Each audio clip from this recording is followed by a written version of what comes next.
નમસ્કાર વિદ્યાર્થી મિત્રો, આજે આપણે સ્નેપશોટ સિરીઝની અંદર બીજું મહત્વનું ચેપ્ટર રસાયણ વિજ્ઞાનનું છે. પ્રકરણ નંબર 2, ધોરણ 10 વિજ્ઞાનની અંદર એસિડ, બેઝ અને ક્ષાર. આ પ્રકરણ આપણી બોર્ડની પરીક્ષામાં ટોટલ 10 માર્ક્સના પ્રશ્નો આ પ્રકરણની અંદરથી પૂછાતા હોય છે અંદાજિત. ઓકે, તો એ 10 માર્કના પ્રશ્નો પૂછાય છે કઈ રીતે એ આપણે જોઈએ. પ્રકરણનું સંપૂર્ણ રિવિઝન જોઈશું, ફટાફટ મહત્વના પ્રશ્નો પણ જોઈશું, આઈએમપી પ્રશ્નો, અને કેવા પ્રકારના પ્રશ્નો પૂછાઈ શકે છે એ પણ આપણે જોઈશું. તો વિડીયોમાં સતત જોડાયેલા રહેજો. તો આ 10 માર્ક્સ આપણા બોર્ડના પેપરના પ્રશ્નપત્રમાં કઈ રીતે પૂછાતા હોય છે? તો વિભાગ બીમાં એક પ્રશ્ન પૂછાય છે, મતલબ કે 2 માર્ક્સનો પ્રશ્ન છે, બરોબર. 2 માર્ક્સનો એક પ્રશ્ન આની અંદરથી પૂછાતો હોય છે. અને એ જ રીતે વિભાગ ડી અને વિભાગ ડી 4 માર્ક્સનો છે. એ 4 માર્ક્સની અંદર આના ટોટલ 2 પ્રશ્નો પૂછાતા હોય છે, મતલબ 4 દુ 8 પ્રશ્નો. વિભાગ ડીની અંદર ટોટલ 5 પ્રશ્નો લખવાના હોય છે. એ 5માંથી 2 પ્રશ્નો આ જ ચેપ્ટરમાંથી પૂછાતા હોય છે. તો આપણે એ પ્રમાણે આ ચેપ્ટરને થોડુંક વધારે મહત્વ આપશું. અને રસાયણ વિજ્ઞાનનું સારા ગુણ મેળવતું પણ એક આ ચેપ્ટર છે. તો ફટાફટ ટાઈમ ના બગાડીએ અને શરૂઆત કરીએ આપણા આ પ્રકરણ નંબર 2ના રિવિઝનની. તો એસિડ, બેઝ અને ક્ષારની અંદર સૌ પ્રથમ તો એમના ગુણધર્મો અથવા ભૌતિક ગુણધર્મો જેને આપણે કહીએ એ જોઈએ કે એસિડ અને બેઝ વચ્ચેના તફાવત શું છે. સૌથી મહત્વનો પ્રશ્ન એસિડ બેઝનો તફાવત. તો જુઓ, સૌ પ્રથમ એસિડ કોને કહીએ છીએ અને બેઝ કોને કહીએ છીએ એનો સાદા સામાન્ય તફાવત આપણને અહીંયા દર્શાવે છે. ગુણધર્મો શું છે? તો કે એસિડ સ્વાદે કેવા હોય છે? ખાટા હોય છે. જ્યારે બેઝ સ્વાદે કેવા હોય છે? તુરા હોય છે અથવા કડવા પણ આપણે કહી શકીએ છીએ. અને સ્પર્શે કેવા હોય? ચીકણા હોય છે.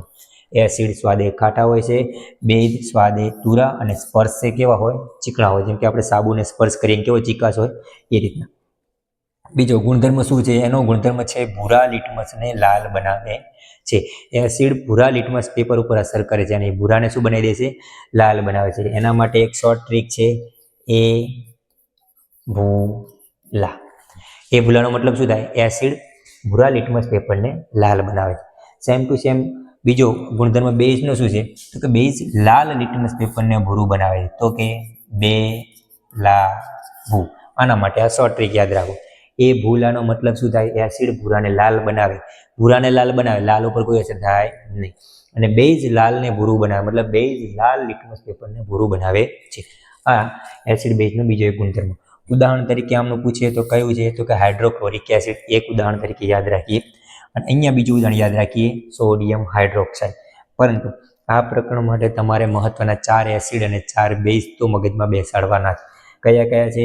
4 એસિડ હું લખી નાખું અહીંયા. પહેલા છે HCl એટલે કે હાઇડ્રોક્લોરિક એસિડ.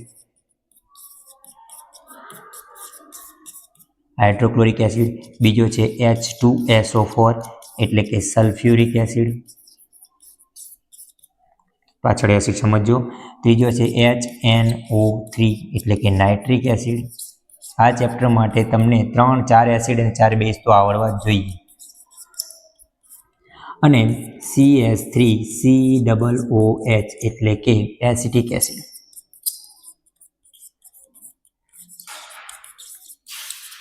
આ 4 એસિડના નામ યાદ રાખો. સેમ ટુ સેમ 4 બેઝ કયા કયા? સૌ પ્રથમ પહેલો છે NaOH, સોડિયમ હાઇડ્રોક્સાઇડ. બીજો છે KOH, પોટેશિયમ હાઇડ્રોક્સાઇડ. ત્રીજો છે CaOH2, કેલ્શિયમ હાઇડ્રોક્સાઇડ. અને ચોથો છે MgOH2. તો આ 4 બેઝના નામ પણ મેગ્નેશિયમ હાઇડ્રોક્સાઇડ. 4 બેઝ અને 4 એસિડ. આટલા યાદ રાખો, કેમ કે કોઈ પણ રાસાયણિક પ્રક્રિયામાં તમને એસિડ અને બેઝના નામ ખબર હોવા જોઈએ, એમના સમીકરણ ખબર હોવા જોઈએ. તો આ એમના સામાન્ય ગુણધર્મ હતા.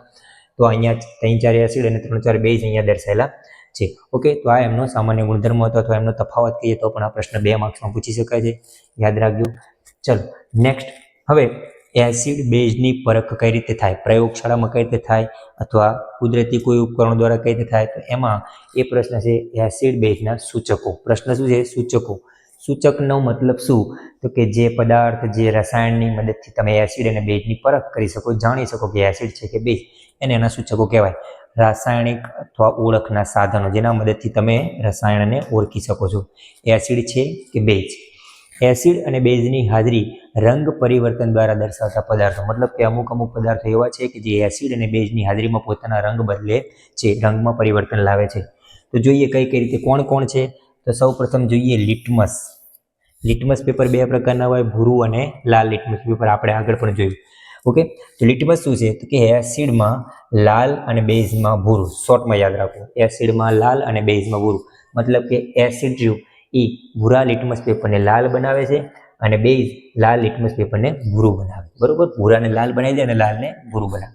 તો એસિડ ભૂરા લિટમસ પેપરને લાલ બનાવે છે, અથવા ભૂરું લિટમસ પેપર જો એસિડમાં ડૂબાડવામાં આવે તો એ લાલ થઈ જાય છે, અને લાલ લિટમસ પેપર બેઝમાં ડૂબાડવામાં આવે તો એ ભૂરું થઈ જતું હોય છે, એવું કહેવા માંગે છે. એટલે એસિડમાં લાલ દર્શાવે છે અને બેઝમાં ભૂરું. બીજો એક કુદરતી સૂચક છે કયો તો કે હળદર. આ પણ કુદરતી છે, આ પણ કુદરતી સૂચક છે હળદર. હળદર શું છે તો કે હળદર એસિડમાં કોઈ ફેરફાર થતો નથી. હળદરનો એસિડમાં કોઈ ફેરફાર થતો નથી, મતલબ એનાથી આપણને ખબર પડે કે દ્રાવણ એસિડિક છે કે બેઝિક. પણ બેઝમાં શું થાય તો કે જ્યારે બેઝના સંપર્કમાં આવે ત્યારે હળદર કેવો બની જાય છે, લાલ બની જાય છે. તો એસિડમાં એનો જે નોર્મલ કલર છે એવો જ કલર રહેશે, પરંતુ એ જ હળદર અથવા હળદરનું દ્રાવણ એ જો બેઝના સંપર્કમાં આવે તો એ લાલ બની જાય છે. બરોબર, તો એસિડમાં હળદરમાં કોઈ ફેરફાર નથી. એટલે આપણે જો ઘણી વખત આપણા ઘરની અંદર આપણે કોઈ જમવા જ્યાં હોય, આપણા કપડા ઉપર કોઈ કડીનો ડાઘો પડી ગયો હોય, જ્યારે સાબુના સંપર્કમાં આવે ત્યારે એ કલર વધારે લાલ થઈ જતો હોય છે. કેમ કે સાબુ બેઝ છે અને બેઝના સંપર્કમાં આવવાથી શું થઈ જાય છે, લાલ થઈ જાય છે. પ્રશ્ન પૂછાતો આવો પણ હોય છે. બરોબર, ત્રીજા નંબરનો સૂચક છે રસાયણ તરીકે આપણે લઈએ. જો ઘણા બધા સૂચકો બીજા આવે છે, ઘ્રાણેન્દ્રિય સૂચક પણ આવે છે. વેનિલા આર્ક જેને કહીએ, એ સુગંધ દ્વારા આપણે એને પારખી શકીએ છીએ. લસણ કહીએ અથવા ડુંગળી કહીએ, ડુંગળીને આપણે પ્રવૃત્તિ દ્વારા પણ દર્શાવે તો ડુંગળીની વાસ પણ એક પ્રકારે ઘ્રાણેન્દ્રિય સૂચક તરીકે એસિડ બેઝમાં ફરક દર્શાવતા હોય છે. પરંતુ આ લિટમસ છે. પછી આપણે રસાયણ જે કેમિકલો યુઝ કરીએ છીએ પ્રયોગશાળાની અંદર, એમાંના બે કયા તો કે એક છે ફિનોલ્ફથેલિન. કયું છે? ફિનોલ્ફથેલિન. ફિનોલ્ફથેલિન એસિડ બેઝમાં શું અસર કરે તો ફિનોલ્ફથેલિનની ટીપા જો એસિડની અંદર નાખવામાં આવે તો એ દ્રાવણ રંગવિહીન જ રહે છે, પરંતુ ફિનોલ્ફથેલિનના ટીપા જો બેઝમાં નાખવામાં આવે તો દ્રાવણ કેવું બની જાય છે, ગુલાબી. ઓકે, આ શોર્ટમાં છે, મેં અહીંયા શોર્ટમાં જ બનાવી છે કેમ કે આપણે ઝડપી ટ્રાય કરવાનું, ઝડપી શીખવાનું છે.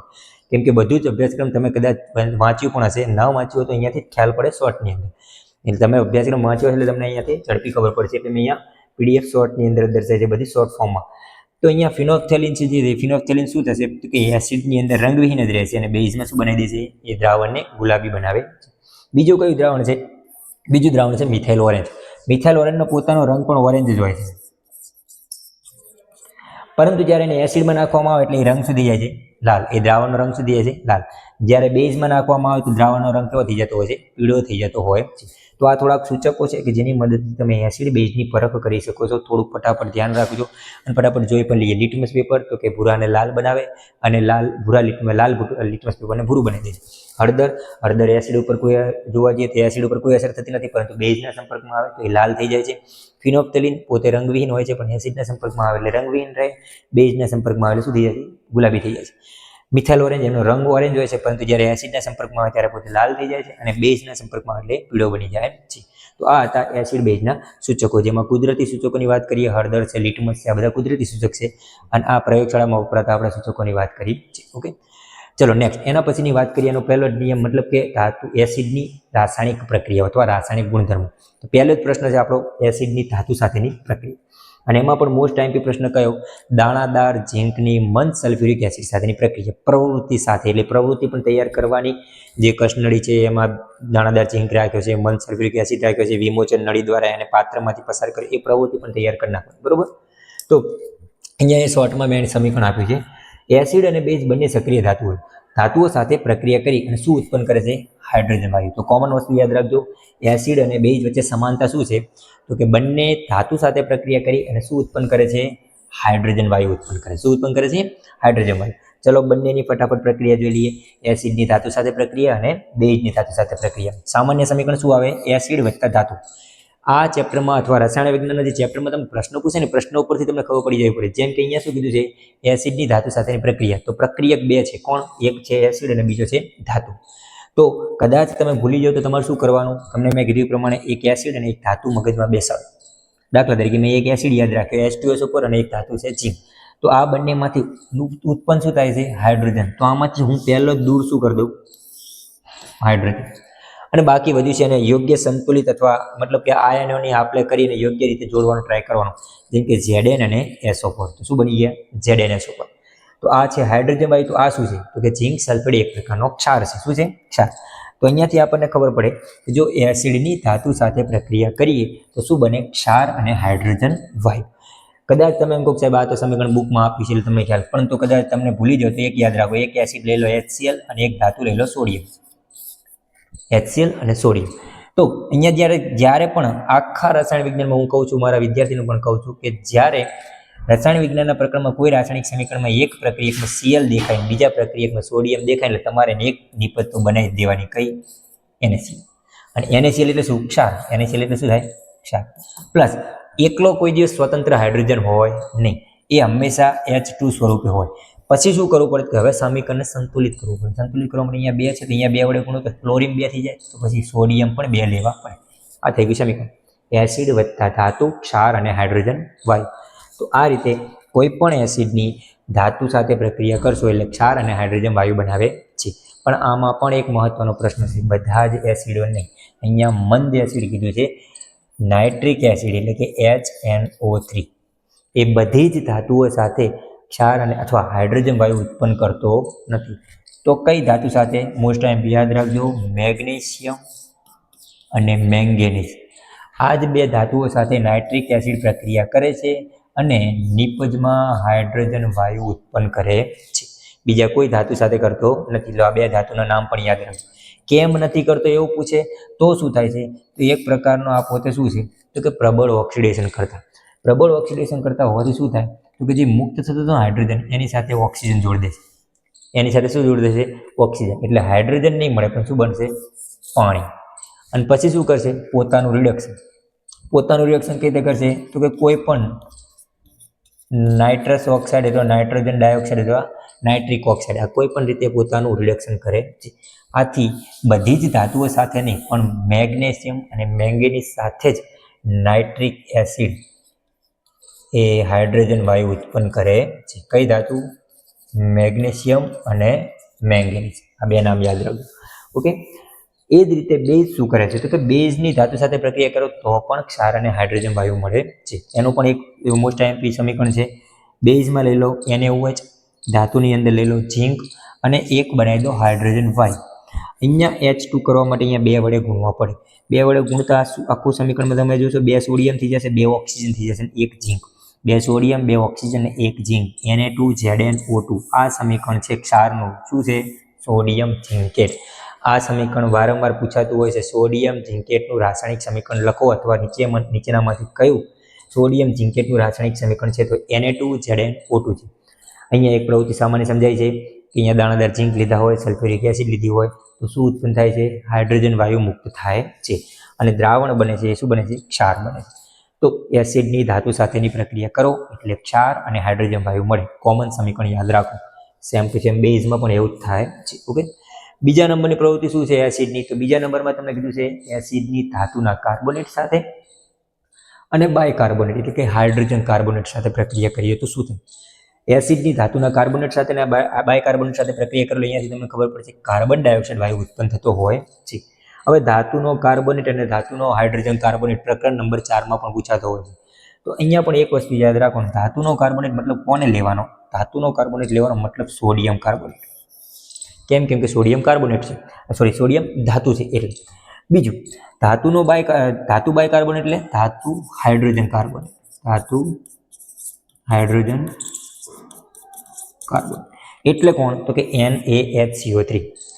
આ બે સમીકરણો ફિક્સ છે બીજા અને ચોથા ચેપ્ટરની અંદર. તો આ નામ ભૂલવાનું નહીં. ધાતુનો કાર્બોનેટ મતલબ સોડિયમ કાર્બોનેટ, ધાતુનો બાયકાર્બોનેટ એટલે હાઇડ્રોજન કાર્બોનેટ પૂછે તો સોડિયમ હાઇડ્રોજન કાર્બોનેટ. આ બંનેની કોના સાથે પ્રક્રિયા કરવાની છે? એસિડની.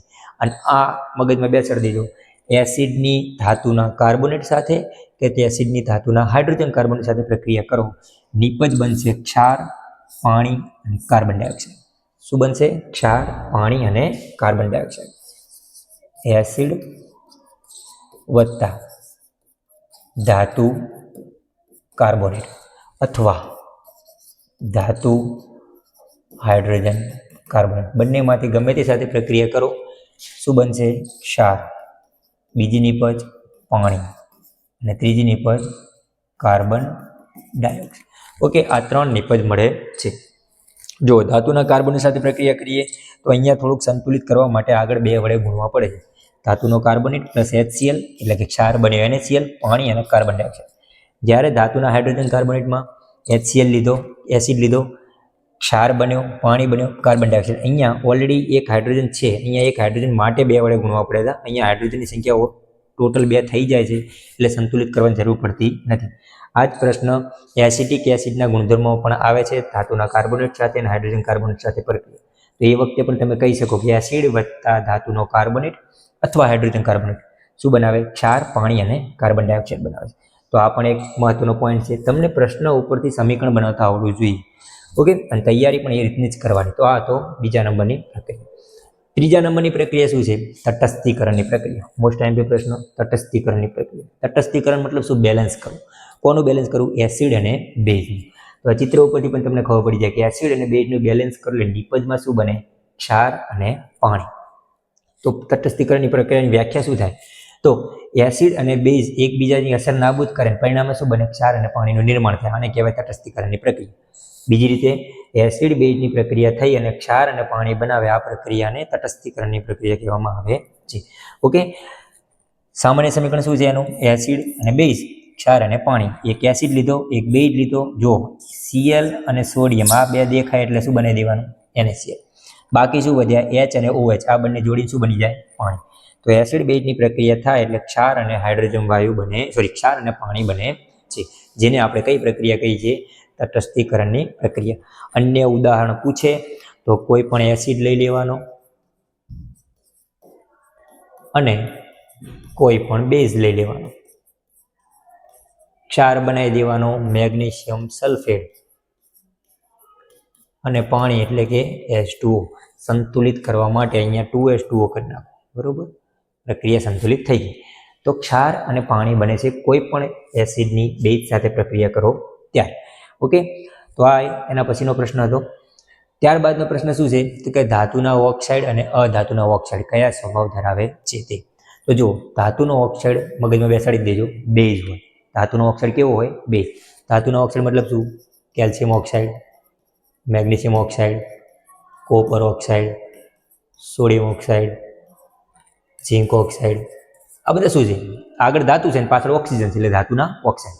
અને ધાતુના ઓક્સાઇડ હંમેશા કયો સ્વભાવ ધરાવે? બેઝિક. ઓકે, ધાતુના ઓક્સાઇડ બેઝ સ્વભાવ ધરાવે છે. અધાતુના ઓક્સાઇડ. અધાતુ મતલબ કોણ? કાર્બન લઈ લો. કાર્બનનો oxide, carbon monoxide, carbon dioxide, CO3 લઈએ છીએ, ટ્રાયોક્સાઇડ લઈએ છીએ. આ બધાનો સ્વભાવ કેવો હોય? સલ્ફર લઈ લો, સલ્ફર ડાયોક્સાઇડ. સલ્ફર એ અધાતુ છે, અધાતુના ઓક્સાઇડ. અને તમને એ પણ ખબર હશે કે આ વધારે પ્રદૂષણ ફેલાવે છે, અને પ્રદૂષણના કારણે જ એસિડ વર્ષા થાય છે. તો સ્વાભાવિક છે આમનો સ્વભાવ કેવો હોવો જોઈએ? એસિડ. તો અધાતુના ઓક્સાઇડનો સ્વભાવ કેવો છે? એસિડિક. ધાતુનો ઓક્સાઇડ બેઝ, અધાતુનો ઓક્સાઇડ એસિડિક. ઓકે, પ્રશ્ન શું છે? ધાતુના ઓક્સાઇડ કયો સ્વભાવ ધરાવે છે? બેઝ સ્વભાવ ધરાવે. કઈ રીતે ખબર પડે? ધાતુના ઓક્સાઇડની એસિડ સાથે પ્રક્રિયા કરવાની. ધાતુના ઓક્સાઇડની કોના સાથે પ્રક્રિયા? એસિડ. તો પ્રક્રિયા એક નિપજ શું મળે છે? નિપજ મળે છે ક્ષાર અને પાણી. નિપજ શું મળે? ક્ષાર અને પાણી. આનો મતલબ શું થયો? ક્ષાર અને પાણી તો તટસ્થીકરણની પ્રક્રિયામાં મળે. મતલબ કે એક એસિડ હોય તો બીજો શું હોવો જોઈએ? બેઝ. તો અહીંયા જે કોપર ઓક્સાઇડ છે શું હોવો જોઈએ? બેઝ હોવો જોઈએ.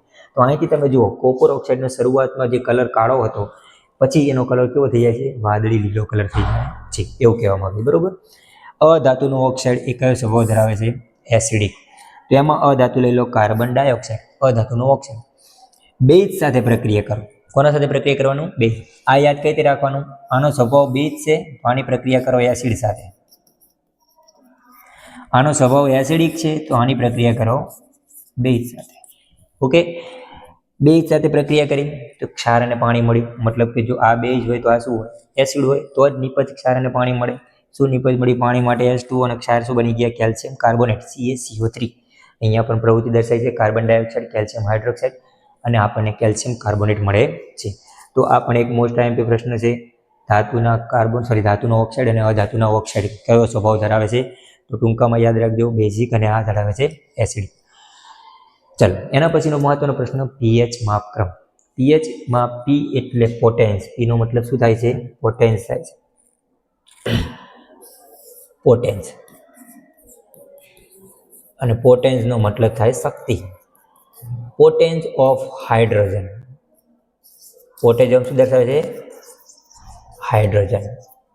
Okay, potence of hydrogen gas અથવા હાઇડ્રોજનની શક્તિ એવું કહેવા માંગે છે, જેને આપણે પીએચ કહેવામાં આવે છે અથવા હાઇડ્રોજન આયન પણ કહેવામાં આવે છે. બરોબર. દ્રાવણમાં રહેલા હાઇડ્રોજન આયનની સાંદ્રતાનું માપ એટલે પીએચ. અને એના માપક્રમ કેટલું છે? તો કે 0 થી 14. પીએચ માપક્રમ છે વિસ્તાર કેટલું છે? 0 પીએચ થી લઈ અને 14 પીએચ. બરોબર, એટલું યાદ રાખજો, 0 થી 14. અને 0 થી 14 ની વચ્ચે એસિડ, બેઝ અને તટસ્થ બધા જ દ્રાવણો આવી જશે. અહીંયા તમે જોશો એમના અલગ અલગ રંગ છે ને એ પ્રમાણે એની પીએચનું પણ પરિવર્તન થતું હોય છે. તો સૌ પ્રથમ તમે જોશો 0 પીએચથી જુઓ તો પદાર્થ કેવા છે? એસિડિક. પણ ધીમે ધીમે જવું એટલે વચ્ચે આવે તટસ્થ અને પછી કેવા થતા જાય? બેઝ. તો પીએચ ઓછી હોય, 7 કરતાં ઓછી હોય એ બધા શું હોય? એસિડિક. અને 7 કરતાં વધારે હોય એ બધા શું હોય? બેઝ. યાદ રાખજો. બરોબર. એસિડ રહ્યા એમની પીએચ એ 7 થી ઓછી હોય, બેઝની પીએચ 7 થી વધુ હોય, અને જે તટસ્થ છે એ તટસ્થની પીએચ કેટલી હોય? 7 હોય છે. કયા પદાર્થની પીએચ કેટલી છે અહીંયાથી તમે અંદાજિત કહી શકો છો? આપણા જઠર રસની અંદર પીએચ તમે જુઓ એસિડિક છે ખૂબ વધારે. લીંબુનો રસ, શુદ્ધ પાણી જોવા જઈએ તો એની પીએચ કેટલી છે? 7 છે. પછી આપણું રુધિર 7 એટલે કે 7 અથવા 7.4 ની વચ્ચે કામ કરે છે. આમ આગળ જઈએ એ પ્રમાણે અલગ અલગ પદાર્થ છે, અલગ અલગ પીએચ છે. અહીંયા શુદ્ધ પાણી દર્શાય છે. મિલ્ક ઓફ મેગ્નેશિયા એટલે કે બેઝ, મેગ્નેશિયમ હાઇડ્રોક્સાઇડ છે, એની પીએચ અંદાજિત 10 છે. અહીંયા 1.2. બધાની કિંમતો અહીંયા દર્શાવેલી છે. તો પીએચનો મતલબ એનો હાઇડ્રોજન આયનની શક્તિ કેટલી હોય છે? તો કે 0 થી 14 ની વચ્ચે. એસિડની પીએચ 7 કરતાં ઓછી, બેઝની પીએચ 7 કરતાં વધુ અને તટસ્થની પીએચ 7 હોય છે. ઓકે, આ પણ યાદ રાખજો. હવે આપણા રોજિંદા જીવનમાં પીએચનું શું મહત્વ છે? એ પણ મહત્વનો પ્રશ્ન છે. આપણા રોજિંદા જીવનની અંદર પીએચનું મહત્વ, આપણા પાચન તંત્રની અંદર પીએચનું મહત્વ છે. કેમ? કે આપણા જઠરમાં કયો એસિડ ઉત્પન્ન થાય છે? HCl. આપણા જઠરની અંદર HCl ઉત્પન્ન થાય છે. આપણને ખબર છે, આપણે પાચન તંત્રમાં ભણ્યા. તો એ પોતે એના કારણે એસિડિટી થતી હોય છે. તો એનો ઉપાય શું? તો કે તમારે એસિડનું પ્રમાણ વધી ગયું તો પછી એને તટસ્થ કરવા જરૂરી છે. તટસ્થ કરવા માટે આપણે શું જોઈએ? એન્ટાસિડ. એન્ટાસિડ એટલે એન્ટી એસિડ. અને એન્ટી એસિડમાં કયો પદાર્થ હોય? બેઝિક. જે એસિડ નથી એનો એન્ટી એટલે વિરોધી, બેઝિક. જેમ કે મિલ્ક ઓફ મેગ્નેશિયા એટલે કે મેગ્નેશિયમ હાઇડ્રોક્સાઇડ. બરોબર. મેગ્નેશિયમ હાઇડ્રોક્સાઇડનું નામ પૂછે તો મિલ્ક ઓફ મેગ્નેશિયમ.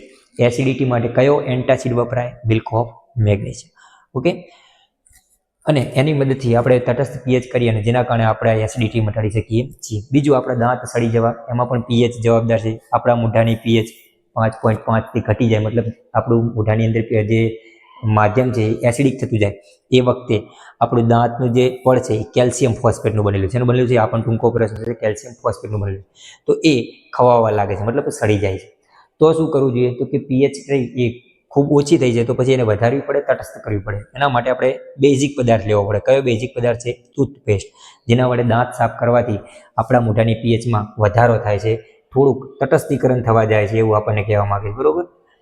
પછી શું છે કે જમીનની ફળદ્રુપતા માટે પણ જરૂરી છે. જો વધુ પડતી એસિડિક જમીન હોય તો પાક યોગ્ય થતો નથી. તો એના માટે આપણે શું કરવું પડે? જમીનને પણ તટસ્થ કરવી જરૂરી છે. કઈ રીતે? કે જમીનને તટસ્થ કરવા માટે એમાં લાઇમ અથવા કેલ્શિયમ ઓક્સાઇડ જેવો બેઝિક પદાર્થો ઉમેરવામાં આવે છે. કેમ કે એ છે ધાતુનો ઓક્સાઇડ. ધાતુનો ઓક્સાઇડ બેઝ છે. તો કેલ્શિયમ ઓક્સાઇડ, જેને લાઇમ પણ કહેવામાં આવે છે, એ જમીનની અંદર ઉમેરવાથી આપણી જમીન એસિડિકમાંથી તટસ્થ તરફ થોડીક ટળી થતી હોય છે. પછી કૌવચનો ડંખ, મધમાખીના ડંખ, એ બધાના કારણે પણ મિથેનોઇક એસિડ અંદર ઉત્પન્ન થતો હોય છે. તો એ પણ આપણા રોજિંદા જીવનમાં એસિડનું મહત્વ અથવા પીએચનું મહત્વ દર્શાવતા હોય છે. બરોબર. વાતાવરણની એસિડ વર્ષાની પીએચની વાત કરી છે, 5.6 કરતાં 5.5 કરતાં ઘટી જાય એટલે એસિડ વર્ષા થાય. ઓકે, તો આ બધાએ રોજિંદા જીવનમાં પીએચનું મહત્વ દર્શાવે. હવે વાત કરીએ એચ અને OH. એક શક્તિનો સ્ત્રોત અહીંયા દર્શાવેલો છે. એચ અને H+ અને OH- નો મતલબ શું? આ બે આયનો છે. જેમાં હાઇડ્રોજન આયન હોય એની સાંદ્રતા વધારે હોય, આ દ્રાવણ એસિડિક હોય અથવા એસિડ. અને જેમાં હાઇડ્રોક્સાઇડ આયનની સાંદ્રતા વધારે હોય, આ દ્રાવણ કેવું હોય? બેઝ. કેવું હોય છે? બેઝ.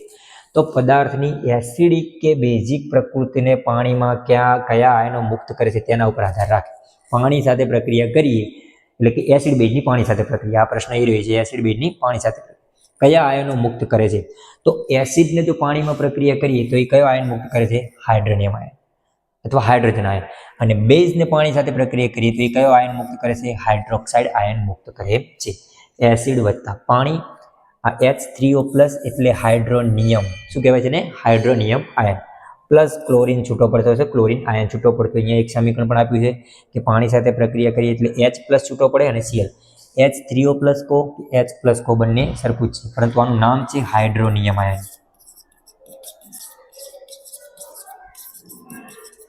બરોબર, અને આ છે હાઇડ્રોક્સાઇડ આયન. તો એસિડ અને બેઝ આ રીતે પાણી સાથે પ્રક્રિયા કરે, એસિડ પાણી સાથે પ્રક્રિયા કરે તો હાઇડ્રોજન આયન મુક્ત કરે છે, અને બેઝ પાણી સાથે પ્રક્રિયા કરે તો હાઇડ્રોક્સાઇડ આયન મુક્ત કરે છે. એના માટે એક પ્રવૃત્તિ પણ દર્શાવેલી હતી કે શુષ્ક HCl વાયુ ઉત્પન્ન થાય, અને શુષ્ક HCl વાયુને જ્યારે એની અંદર નજીકમાં ભૂરું લિટમસ પેપર લઈ જવામાં આવે છે ત્યારે એને એ ભૂરાને લાલ બનાવતું નથી, પરંતુ જ્યારે ભીનું સૂકાની જગ્યાએ ભીનું લિટમસ પેપર લઈ જઈએ ભૂરા રંગનું, તો એ પાણીના કારણે હાઇડ્રોજન આયન છૂટો પડે છે, જેના કારણે એનામાં એસિડના ગુણધર્મો આવે છે, એટલે એ ભૂરા લિટમસ પેપરને લાલ બનાવે એવી પ્રવૃત્તિ પણ છે. તો એ પ્રવૃત્તિ પણ તૈયાર કરી નાખજો. ઓકે, તો આ એસિડ અને બેઝની પાણી સાથે શું પ્રક્રિયા છે એ દર્શાવે છે. બીજા, હવે વાત કરીએ આપણા પ્રકરણના છેલ્લા પોઈન્ટ જે આવે છે, જેમાં ક્ષાર છે. ક્ષાર શું છે? ઉપયોગી ક્ષાર આપણી દુનિયાનું નિર્માણ કરે છે, જેમાં ભાગ નંબર 1 દર્શાવે છે કયા કયા ક્ષારો છે. અહીંયા શોર્ટમાં જ દર્શાવેલા છે. સોડિયમ હાઇડ્રોક્સાઇડ, સોડિયમ હાઇડ્રોક્સાઇડની બનાવટ અથવા NaOHની બનાવટ, અથવા બીજો પ્રશ્ન કયા નામથી ઓળખાય છે? ક્લોરો આલ્કલી પદ્ધતિ, જેમાં તમને એક પાત્ર હોય છે અને એ પાત્રની અંદર અહીંયાથી NaOH ભરવામાં, સમુદ્રી જળ મતલબ કે મીઠાનું દ્રાવણ ભરવામાં આવે છે, અહીંયાથી દાખલ કરવામાં આવે છે. પછી 2 વિદ્યુત ધ્રુવો એડ કરવામાં આવે છે બેટરી સાથે જોડી, અને આમનું વિદ્યુત વિભાજન કરવામાં આવે. વિદ્યુત વિભાજન કરતાં જે એનોડ અથવા ધન છેડો છે, બરાબર, ત્યાં ક્લોરીન વાયુ ઉત્પન્ન થાય છે. કયો વાયુ ઉત્પન્ન થાય છે? ક્લોરીન. અને જ્યાં ઋણ છેડો હતો કેથોડ બાજુ હાઇડ્રોજન વાયુ ઉત્પન્ન થતો હોય છે. આ રીતે હાઇડ્રોજન વાયુ અને અહીંયા NaOH મળતો હોય છે. તો આ રીતની એક પ્રવૃત્તિ પણ છે જે ક્લોરો આલ્કાલી પદ્ધતિ જેને કહેવામાં આવે છે. અને એ ક્લોરો આલ્કાલી પદ્ધતિ આકૃતિ દોરીને સમજાવવાની પણ હોય છે, અને સાથે સાથે એના નિપજના પણ ઉપયોગ લખવાના હોય છે. તો એમાંનો એ NaOH એટલે કે સોડિયમ હાઇડ્રોક્સાઇડ, એનો મુખ્ય ઉપયોગ શું છે સોડિયમ હાઇડ્રોક્સાઇડનો? તો કે સાબુ અને ડિટર્જન્ટની બનાવટમાં અને ધાતુઓ ઉપર ગ્રીસ દૂર કરવા માટેનો ઉપયોગ થાય છે. બરોબર, એ જ રીતે મોરગેરીનની બનાવટની અંદર હાઇડ્રોજન વાયુનું ઉત્પન્ન થાય છે. પાણીના શુદ્ધિકરણ માટે ક્લોરીનનો ઉપયોગ થાય છે. તો એ ક્લોરીન, હાઇડ્રોજન અને NaOH ત્રણના ઉપયોગો પણ લખવાના હોય છે. પછી વાત કરીએ તો બીજા નંબરનો ક્ષાર કયો છે? તો કે વિરંજન powder, bleaching powder, calcium oxychloride, CaOCl2. આનું સમીકરણ પણ યાદ રાખજો. વિરંજન પાવડરનું સમીકરણ શું છે? Calcium oxychloride, CaOCl2. આનો ઉપયોગ શું છે? તો આનો ઉપયોગ છે પીવાના પાણીને જંતુરહિત કરવા, કાપડ અને કાગળ ઉદ્યોગમાં વિરંજન માટે આનો ઉપયોગ થતો હોય છે. અને એના પછીનો વાત કરીએ તો ખાવાનો સોડા. ખાવાનો સોડા મતલબ શું? બેકિંગ સોડા, એટલે કે એક પ્રકારનો ધાતુનો હાઇડ્રોજન કાર્બોનેટ, NaHCO3.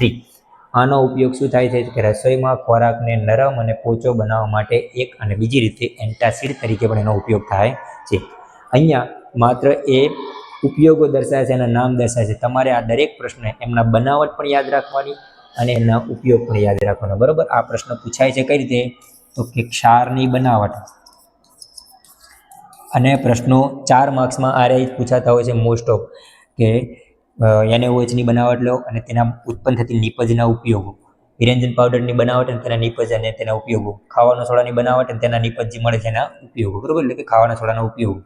ક્ષાર, એની બનાવટ લખવાની, એનું રાસાયણિક સમીકરણ લખવાનું, અને એ જે નિપજ મળી એ તેના ઉપયોગો. આ પ્રશ્ન આ રીતે પૂછાતો હોય છે. ક્ષારવાળા બધા જ પ્રશ્નો આ રીતના હોય છે. બરોબર, ટૂંકા પ્રશ્નમાં તો પૂછાય, પણ આ 3 વસ્તુ પણ એની અંદરથી પૂછાતી હોય છે. પછી છે ધોવાનો સોડા. કયો છે? ધોવાનો સોડા. સોડિયમ કાર્બોનેટ અને 10H2 મતલબ કે Na2CO3. સમીકરણ યાદ રાખજો. ધોવાના સોડાનું સમીકરણ છે Na2CO3 10H2. કેટલા પાણીના અણુઓ? 10 પાણીના અણુઓ. કેમ? કેમ કે ક્ષારના સ્ફટિકો શુષ્ક હોતા નથી, એમાં પાણી હોય છે.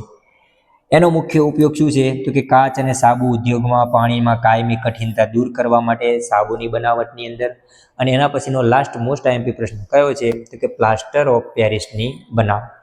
જ્યારે જીપ્સમ એટલે કે કેલ્શિયમ સલ્ફેટ ડાયહાઇડ્રેટ જીપ્સમને 373 કેલ્વિન તાપમાને ગરમ કરીએ ત્યારે કેલ્શિયમ સલ્ફેટ હેમીહાઇડ્રેટ એટલે કે પ્લાસ્ટર ઓફ પેરિસ બને છે, બરાબર. અને આને પાછું પાણી પાવડર બને છે. અને આને પછી તમે જ્યારે પાણી દૂર મતલબ કે આમાંથી પાણીના અણુઓ દૂર થયા, બરાબર. કેટલા દૂર થયા તો 1.1 અને શું બને છે પ્લાસ્ટર ઓફ પેરિસ બને છે, બરાબર. જીપ્સમને જ્યારે ગરમ કરો ત્યારે. અને આ પ્લાસ્ટર ઓફ પેરિસનું સમીકરણ પણ યાદ રાખજો, એનું નામ પણ યાદ રાખજો, કેલ્શિયમ સલ્ફેટ. આને કહેવાય હેમી અને આ H2O એટલે હાઇડ્રેટ. આને કહેવાય કેલ્શિયમ સલ્ફેટ ડાયહાઇડ્રેટ જીપ્સમ ચિરોડી. ઓકે. એના ઉપયોગો શું છે તો કે પ્લાસ્ટર ઓફ પેરિસનો ઉપયોગ ભાંગેલા હાડકાને યોગ્ય સ્થાને ગોઠવવા માટે, પ્લાસ્ટર કરવા માટે ડોક્ટર ઉપયોગ કરતા હોય છે. રમકડા અને મૂર્તિઓની બનાવટ માટે પણ આનો ઉપયોગ થતો હોય છે.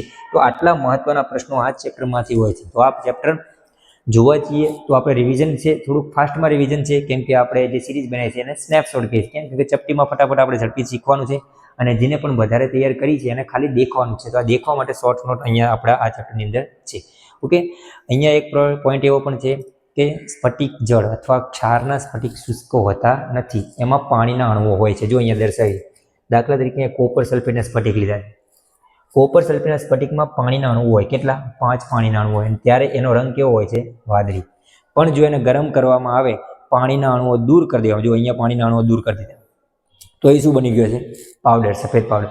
જો આ સફેદ પાવડરમાં હું પાણી ઉમેરું તો પાછું બ્લુ થઈ જાય. એ પાણી કેવું બની જાય બ્લુ. તમને દેખાડું.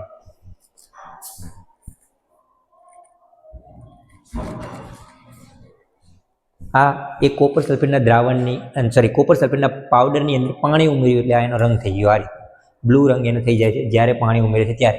એમાં પાણી આવે એટલે પાછા એ બ્લુ રંગ થઈ જતો હોય છે. ઓકે.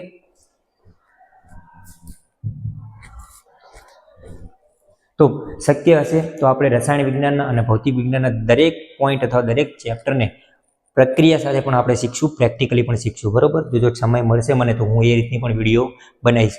તમે કોમેન્ટમાં પણ કહેજો કે આવું કરવું છે કે નહીં, બરાબર. તો એ રીતના વિડીયો પણ હું બનાવવાનો ટ્રાય કરીશ જો સમય આપણને મળશે તો આ રીતે આપણે આખા ચેપ્ટરની અંદર શું શીખ્યા તો સૌપ્રથમ એસિડ બેઝ એટલે શું, એનો ગુણધર્મો જોયા, એમની ઓળખ એટલે કે સૂચકો, એના મદદથી આપણે એની પરખ કરીએ છીએ.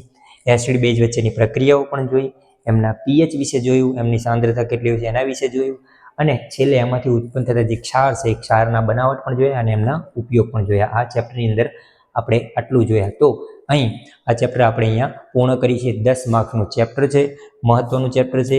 અહીંયા 2 માર્ક્સના 2 પ્રશ્નો 2 માર્ક્સના 1 પ્રશ્ન પૂછાય છે અને 4 માર્ક્સના 2 પ્રશ્ન, એમ ટોટલ 10 માર્ક્સ આ ચેપ્ટરમાંથી પૂછાય છે. પ્રશ્નો કેવા તૈયાર કરવા તો 2 માર્ક્સના પ્રશ્નો માટે વાત કરીએ તો આ એસિડ અને બેઝની જે અગાઉ આપણે પ્રક્રિયાઓ જોઈ, જેમ કે ધાતુ સાથે પ્રક્રિયા, ધાતુના કાર્બોનેટ સાથે પ્રક્રિયા, ધાતુના હાઇડ્રોજન કાર્બોનેટ સાથે પ્રક્રિયા, એસિડ અને બેઝ વચ્ચેની પ્રક્રિયા, તટસ્થીકરણ પ્રક્રિયા, મોસ્ટ આઈએમપી પ્રશ્ન, પીએચ એટલે શું, અને પીએચ રોજિંદા જીવનમાં પીએચનું મહત્વ. આ જે પ્રશ્નો છે એ 2 માર્ક્સમાં પૂછી શકે. રોજિંદા જીવનમાં પીએચનું મહત્વ કદાચ 4 માર્ક્સમાં પણ પૂછી શકે છે, બરોબર.